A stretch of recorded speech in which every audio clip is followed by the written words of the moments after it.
Hello बच्चों, welcome back to my YouTube channel maths plaza. तो बच्चों, आज मैं इस वीडियो में Bihar board class 10th Sanskrit model set 2 तो मॉडल सेट 2 का लेक्चर 1 वीडियो अपलोड हो चुका है, जिसमें लगभग सभी क्वेश्चन का सॉल्यूशन करा दिया गया था। आज मैं इसमें लेक्चर 2 ये वीडियो है और इसमें मैं क्वेश्चन आंसर करवाने वाला हूँ। तो संस्कृत में लगभग क्वेश्चन का सॉल्यूशन करा दिया गया था। अब लास्ट क्वेश्चन मॉडल सेट 2 में बचा हुआ है, 5वां क्वेश्चन, जिसमें कह रहा है कि निम्नलिखित में से किन्हीं 8 प्रश्नों के उत्तर दीजिए। ठीक है ना। तो 16 प्रश्न पूछे जाते हैं और बोला गया है कि किन्हीं 8 प्रश्नों के उत्तर दीजिए। तो हम आप लोगों को यहाँ पे 16 का 16 प्रश्न करवा देंगे। अगर उनमें से कोई भी 8 प्रश्न आपके एग्जाम में पूछता है तो आप लोग उसको छोड़कर नहीं आएंगे। तो आइए देखते हैं। तो 5वां क्वेश्चन है, निम्नलिखित में से किन्हीं 8 प्रश्नों के उत्तर दें। तो क्वेश्चन नंबर 4 तक का सॉल्यूशन करा दिया गया था, ये 5वां है। इसमें कुल 16 प्रश्न दिए गए हैं, 8 का उत्तर देना है। तो हम आपको यहाँ पे 16 का 16 प्रश्न करवा देते हैं। उनमें से जो भी प्रश्न दिया आएगा तो आप लोग एग्जाम में जो है छोड़कर नहीं आइएगा, बल्कि बना कर आइएगा। पहला प्रश्न दिया गया, आयुर्वेद के प्रमुख ग्रंथ कौन कौन से हैं। ठीक है ना। आयुर्वेद के प्रमुख ग्रंथ कौन कौन से हैं, इसका उत्तर लिखेंगे कि आयुर्वेद के मूल ग्रंथों में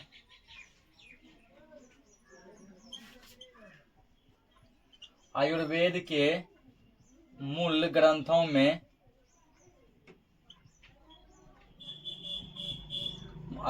मूल ग्रंथों में काश्यप संहिता,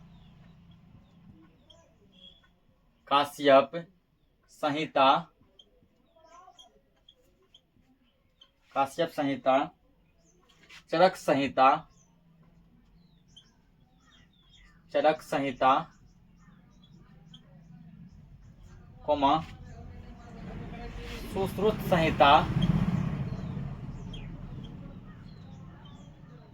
सुश्रुत संहिता, भेल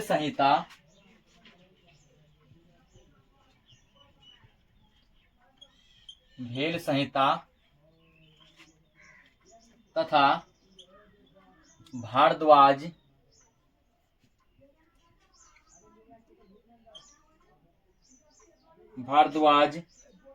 संहिता में से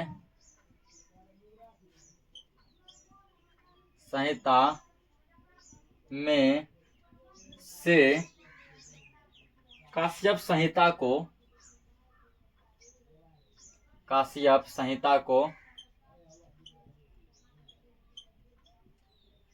संहिता को अति प्राचीन माना गया है।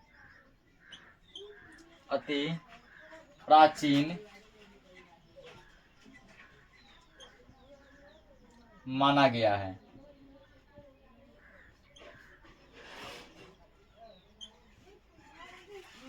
तो आयुर्वेद के प्रमुख ग्रंथ कौन कौन से हैं। तो प्रमुख ग्रंथ में इसका जैसे काश्यप संहिता, चरक संहिता, सुश्रुत संहिता, भेल संहिता, भारद्वाज संहिता, ये सभी इसके क्या है, प्रमुख ग्रंथ हैं। लेकिन इनमें से सबसे जो प्राचीन माना गया, सबसे पुराना, वो काश्यप संहिता को माना गया है। अगला क्वेश्चन देखते हैं। अगला क्वेश्चन है, शांति की स्थापना उपदेश से नहीं क्रियान्वयन से संभव है, इसकी पुष्टि पाठ के आधार पर करें। ठीक ना।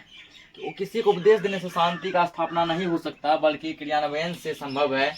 तो जो हम लोग पाठ पढ़े हैं उसके अनुसार हम लोग इसका उत्तर देंगे। उत्तर लिखेंगे यहाँ पे कि कहा गया है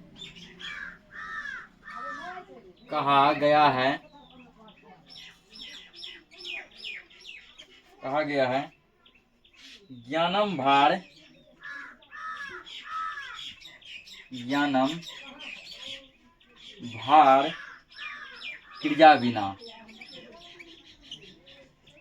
क्रिया विना। इसका मतलब हुआ, लेकिन यहाँ पर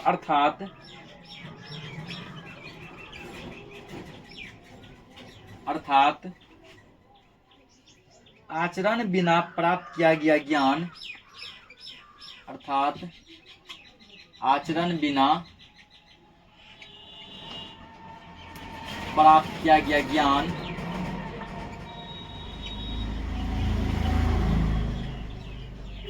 आचरण बिना प्राप्त किया गया ज्ञान भार के समान होता है, भार के समान होता है।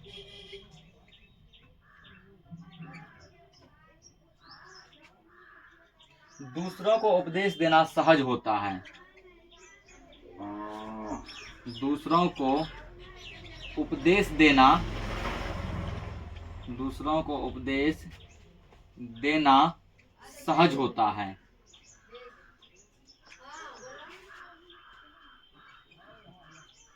सहज होता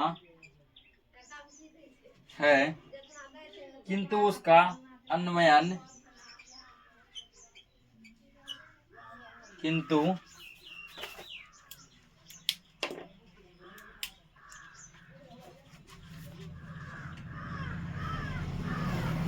उसका अन्वयन, किंतु उसका अन्वयन करना कठिन होता है।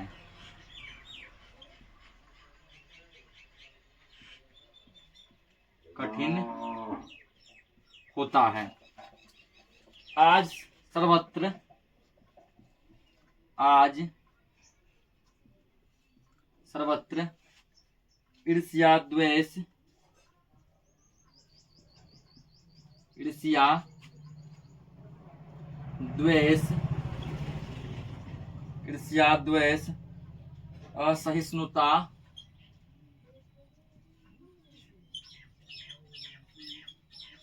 असहिष्णुता का साम्राज्य, साम्राज्य व्याप्त है। असहिष्णुता का साम्राज्य व्याप्त है। वैर से वैर, वैर से वैर कभी समाप्त नहीं होता है, कभी समाप्त नहीं होता है। निर्वैर से ही, निर्वैर से ही, निर्वैर से ही शांति की स्थापना, शांति की स्थापना, स्थापना की जा सकती है।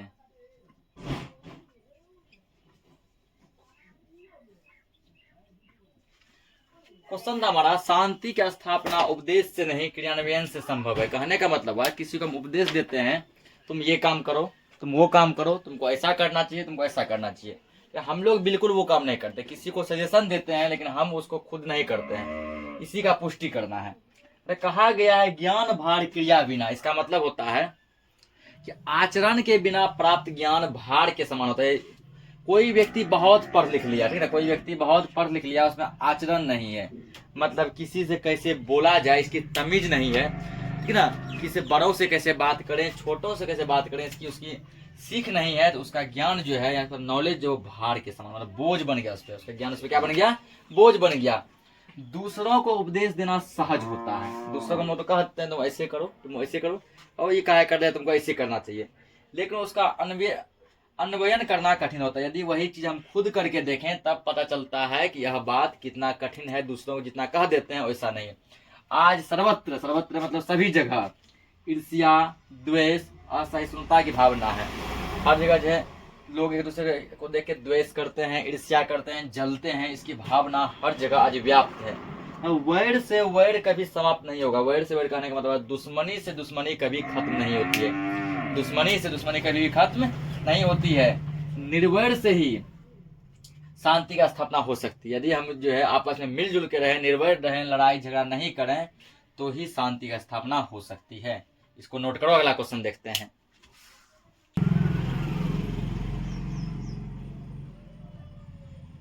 अगला क्वेश्चन है, हर परिस्थिति में धर्म की रक्षा क्यों करनी चाहिए ना।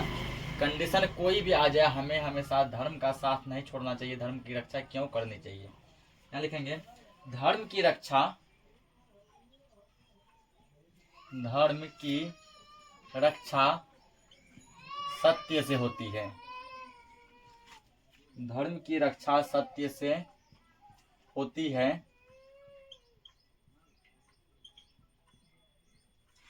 अतः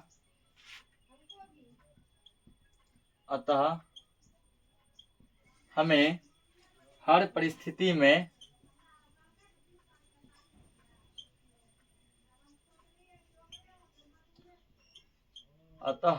परिस्थिति में सत्य की रक्षा करनी चाहिए। सत्य की रक्षा करनी चाहिए।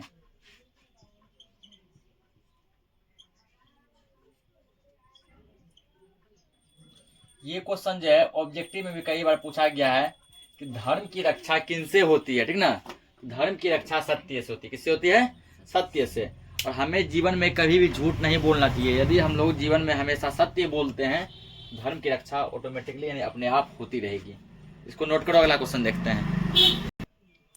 अगला क्वेश्चन है कि बाघ ने स्वयं को अहिंसक सिद्ध करने के लिए क्या तर्क दिया। हम लोग जो चैप्टर जो पढ़े हैं जिसमें कि बाघ क्या करता है, तो व्यक्ति को कुछ दान देता रहता है ना, और कंगन का लोभ देकर व्यक्ति को अपने जाल में फंसा कर जान से मार डालता है। ठीक है, उसी चैप्टर से क्वेश्चन लिया गया है। मतलब बाघ ने किस प्रकार सिद्ध किया कि वह पहले अहिंसक था, ठीक ना। पहले क्या था? अहिंसक था। इसका उत्तर लिखेंगे कि बाघ ने बताया कि युवा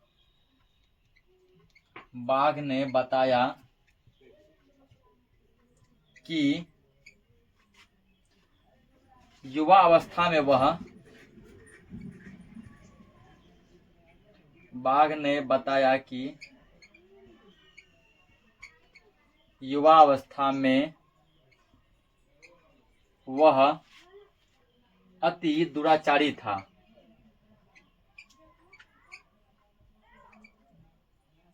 युवा अवस्था में वह अति दुराचारी था। युवा अवस्था में अनेक गायों और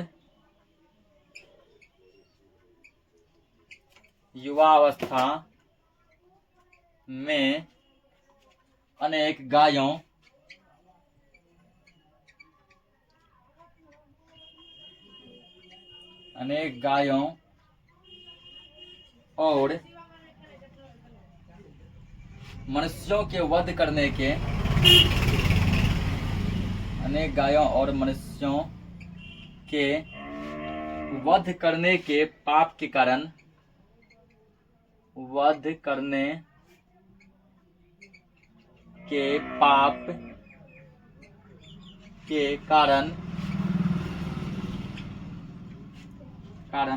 वह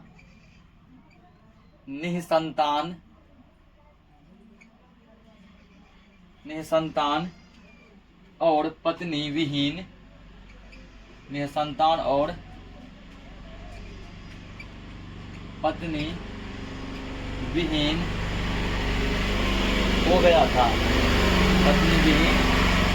हो गया था। तब एक धार्मिक व्यक्ति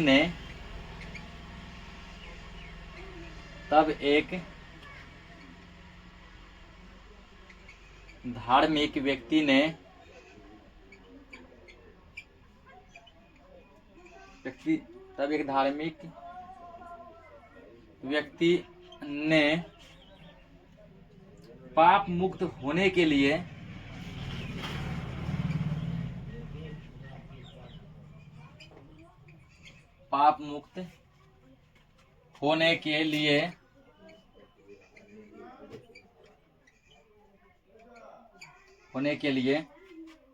बाघ को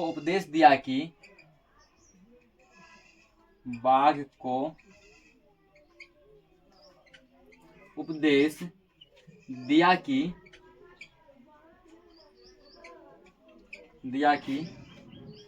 आप दान पुण्य किया करें।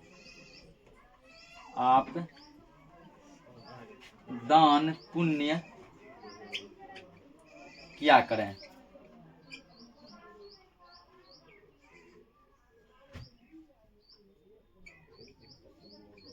क्या करें। तो क्वेश्चन था कि बाघ ने किस प्रकार सिद्ध किया कि वह अहिंसक था, ठीक है ना। अहिंसक सिद्ध करने के लिए क्या तर्क दिया। तो बाघ व्यक्ति को यह बताता है कि युवा अवस्था मतलब जवानी में वह बहुत ही दुराचारी था। बहुत ही कैसा था, दुराचारी था, ठीक है ना। युवा अवस्था में यानी कि जवानी अवस्था में वह अनेक गायों और मनुष्यों का वध कर दिया था, जिसके कारण उस पर बहुत सारे पाप चढ़ गए।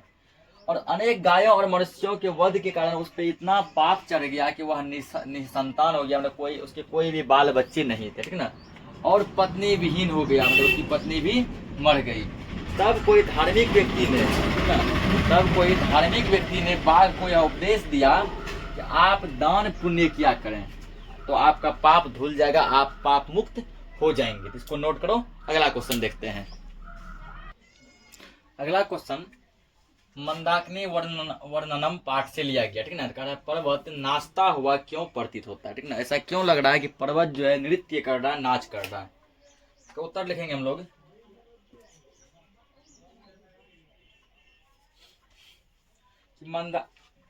कि मंदाकिनी नदी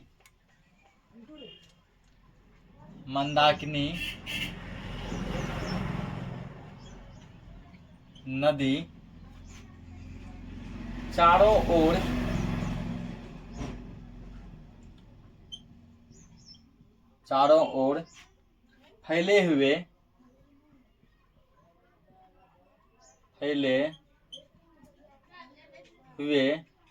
ओर फैले हुए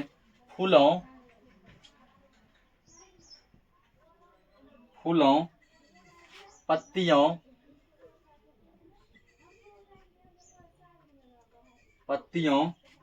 तथा पौधों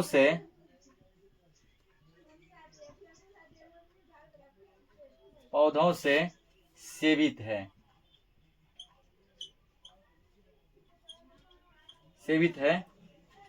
जब तेज हवाएं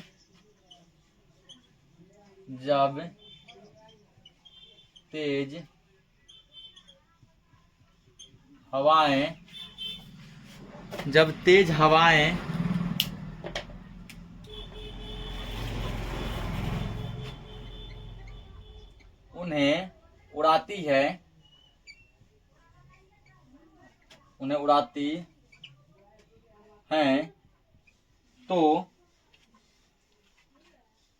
हैं तो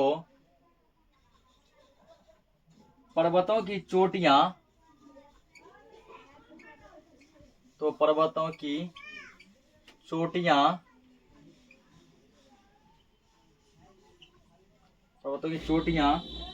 ऊपर उड़ती हुई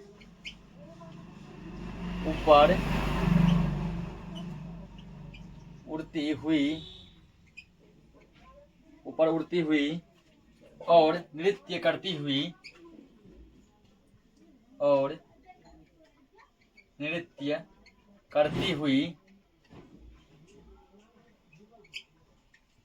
प्रतीत होती है।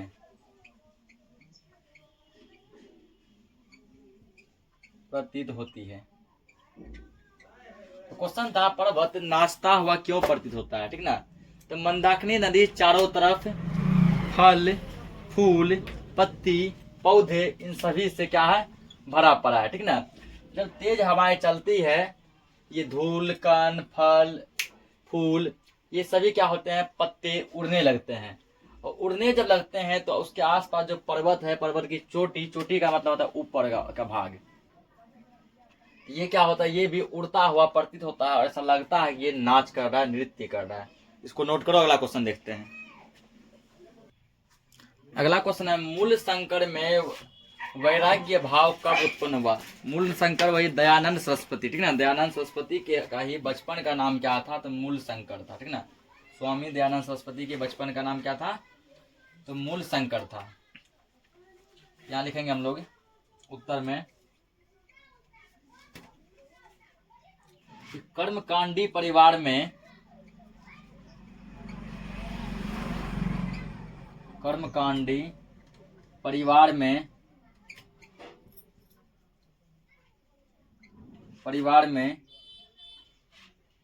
जन्म लेने वाले कर्मकांडी परिवार में जन्म लेने वाले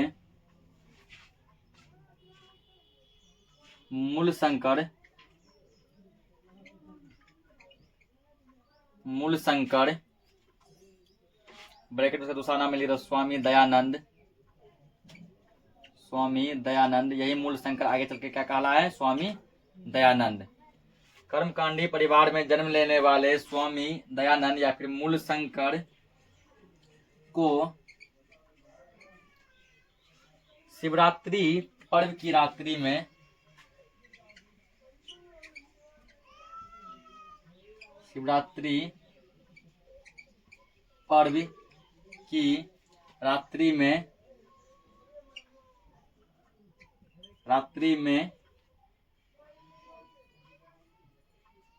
अपने ज्ञान का उद्बोधन हुआ। अपने ज्ञान का उद्बोधन हुआ।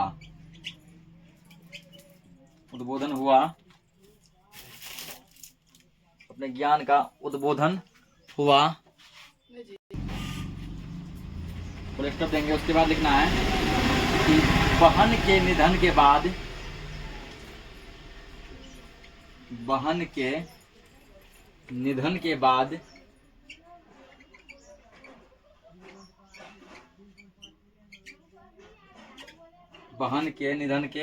बाद इनमें वैराग्य भाव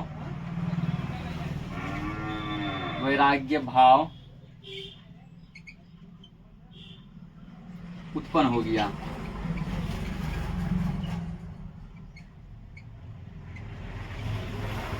तो क्वेश्चन था कि मूलशंकर में वैराग्य भाव कब उत्पन्न हुआ?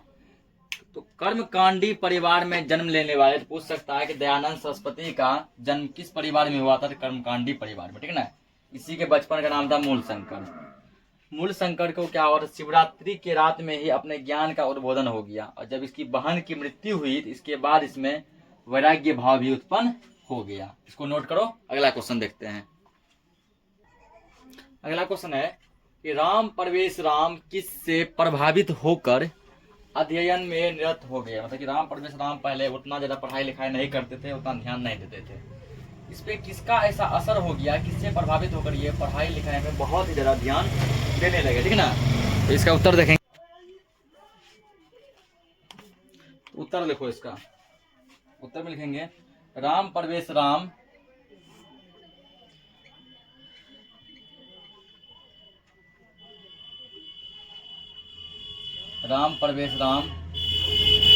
भिखनटोला गांव के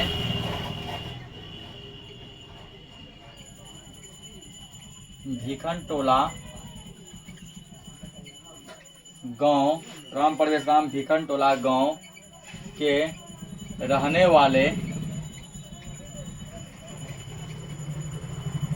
वाले एक दलित बालक था।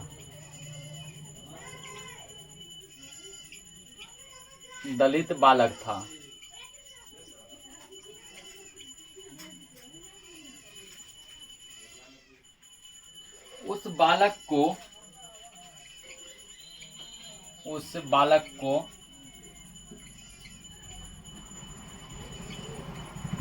एक शिक्षक ने अपने विद्यालय में लाकर शिक्षा देना प्रारंभ किया।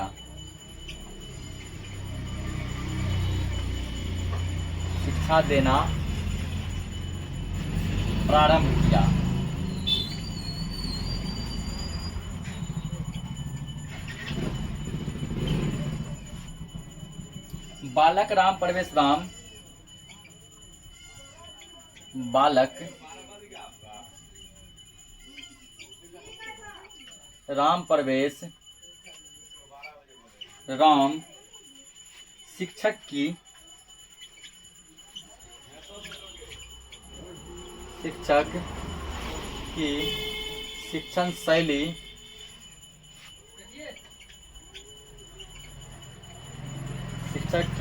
शैली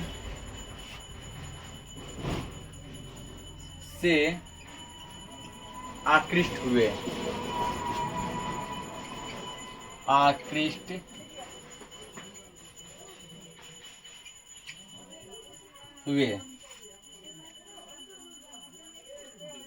शिक्षा को जीवन की परम गति माना। उन्होंने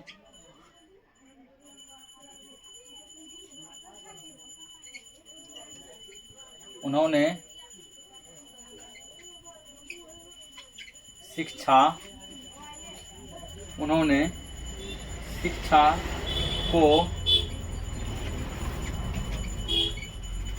को जीवन की परम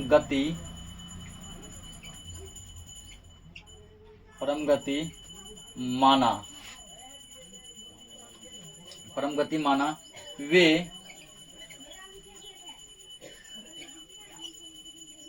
विद्या अध्ययन में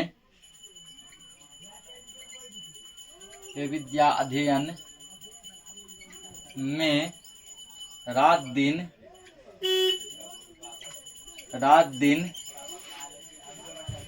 लग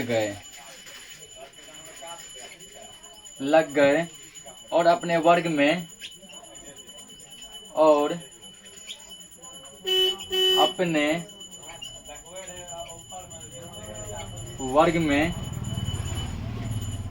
प्रथम आने लगे। तो क्वेश्चन हमारा क्या कह रहा था कि राम प्रवेश राम किससे प्रभावित होकर अध्ययन में निरत हो गए, ठीक ना, मतलब पढ़ाई लिखाई पूरा ध्यान देने लगे। तो एक बार क्या हुआ, राम प्रवेश राम के गांव में जो है, पहले देखो राम प्रवेश राम क्या था, तो ये बिहार के भिखन टोला गांव में रहने वाला एक दलित बालक था। SC ST कैटेगरी से बिलोंग करता था, बहुत ही गरीब बालक था। एक बार इसके गाँव में एक शिक्षक आए और वो क्या किए, ठीक ना, राम प्रवेश राम से कुछ पूछताछ किए, लगा बच्चा पढ़ने में तेज है, इसको क्या किए अपने विद्यालय में ले गए। विद्यालय में ले जाकर वहां इसको पढ़ाने लगे, शिक्षा देने लगे। और राम प्रवेश राम जब देखे शिक्षक के पढ़ाने का तरीका, देखे कि टीचर बहुत ही अच्छा पढ़ाते हैं, उसके शिक्षण शैली से ये क्या हो गए, आकृष्ट हो गए, मतलब खुश हो गए, ठीक ना। और उन्होंने उस दिन से पढ़ना पूरा प्रारंभ कर दिया और शिक्षा को परम गति माना। वे विद्या में अध्ययन रात दिन लग गए और अपने वर्ग में हमेशा क्या आने लगे, प्रथम, ठीक ना। इतना मेहनत करने लगे कि अपने पूरे क्लास में वो हर पल फर्स्ट ही आते थे, प्रथम ही आते थे। इसको नोट करो, अगला क्वेश्चन देखते हैं। अगला क्वेश्चन है, इस संसार में कैसे लोग सुलभ और कैसे लोग दुर्लभ हैं, ठीक है ना। किसको सुलभ कहा गया, किसको दुर्लभ कहा गया, उत्तर लिखेंगे इसका कि सदा सत्य और प्रिय बोलने वाले, सदा प्रिय बोलने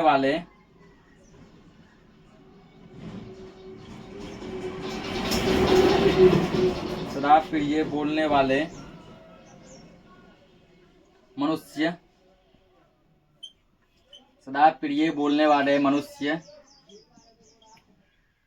सुलभ हैं और अप्रिय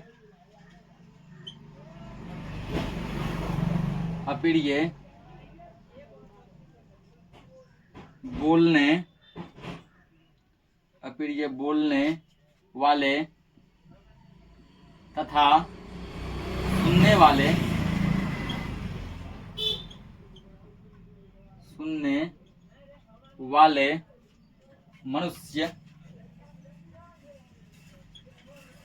मनुष्य दुर्लभ हैं।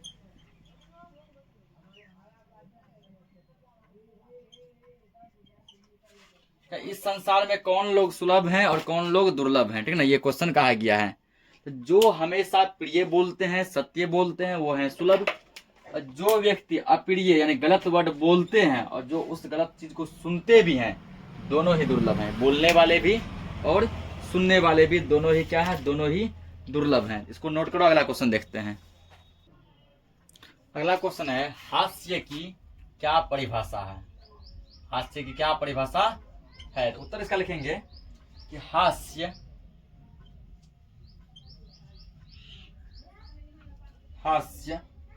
कलात्मक वार्तालाप है। हास्य क्या है? एक कलात्मक वार्तालाप है।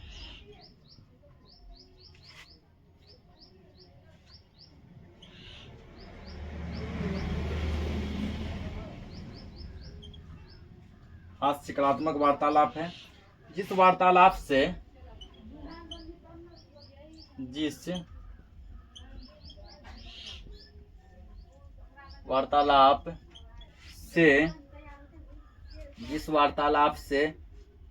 ऐसा लोग प्रसन्न होते हैं, ऐसा लोग प्रसन्न होते हैं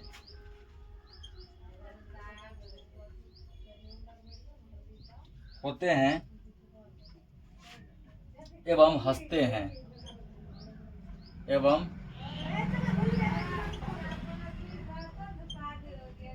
हंसते हैं उसे हास्य कहा जाता है। उसे हास्य कहा जाता है।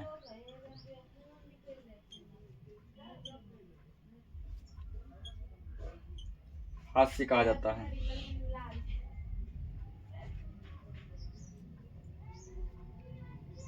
क्या बोला? हास्य की क्या परिभाषा है? हास्य एक कलात्मक क्या है? वार्तालाप है। जिस वार्तालाप से लोग खुश होते हैं और हंसते हैं उसे ही हम लोग हास्य कहते हैं। इसको नोट करो। अगला क्वेश्चन देखते हैं। अगला क्वेश्चन दोबारा, केशांत संस्कार का वर्णन करें। केशांत संस्कार क्या है, इसका वर्णन करना है। इसको उत्तर लिखेंगे। केशांत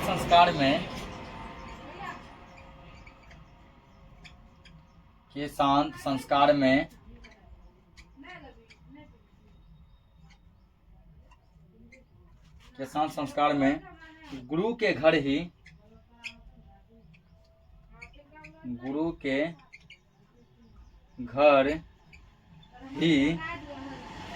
शिष्य का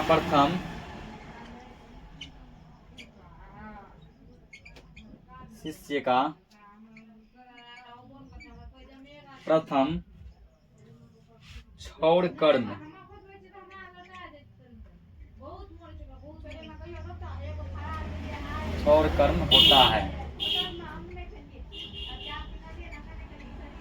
होता है। इसमें गोदान मुख्य कर्म था। होता था कर दो, तो अब नहीं होता, ये सब होता था। इसमें गोदान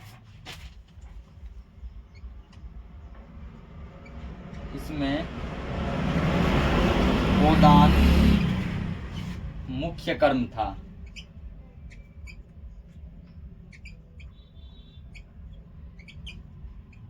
इसमें गोदान मुख्य कर्म था।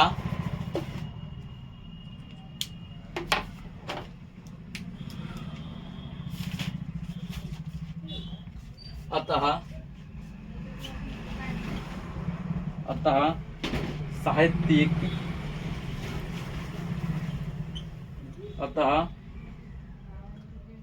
साहित्यिक ग्रंथों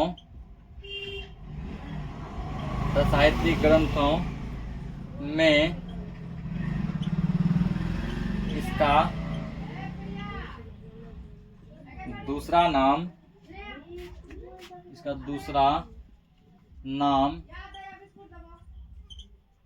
गोदान संस्कार भी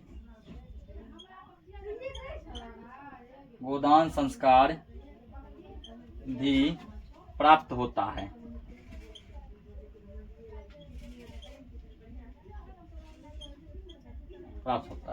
क्या था? केशांत संस्कार का वर्णन करें। केशांत संस्कार जो है गुरु के घर शिष्य का प्रथम कर्म है। इसमें जो काफी सारे कर्म होते हैं जिनमें कि गोदान मुख्य कर्म है, इसीलिए साहित्यिक ग्रंथों में केशान संस्कार का दूसरा नाम गोदान संस्कार भी है। तो इसमें हमने लगभग 10 क्वेश्चन का सोल्यूशन करा दिया है। तो इस लेक्चर को हम यहीं तक रखते हैं, मिलते हैं नेक्स्ट लेक्चर में, तब तक के लिए जय हिंद।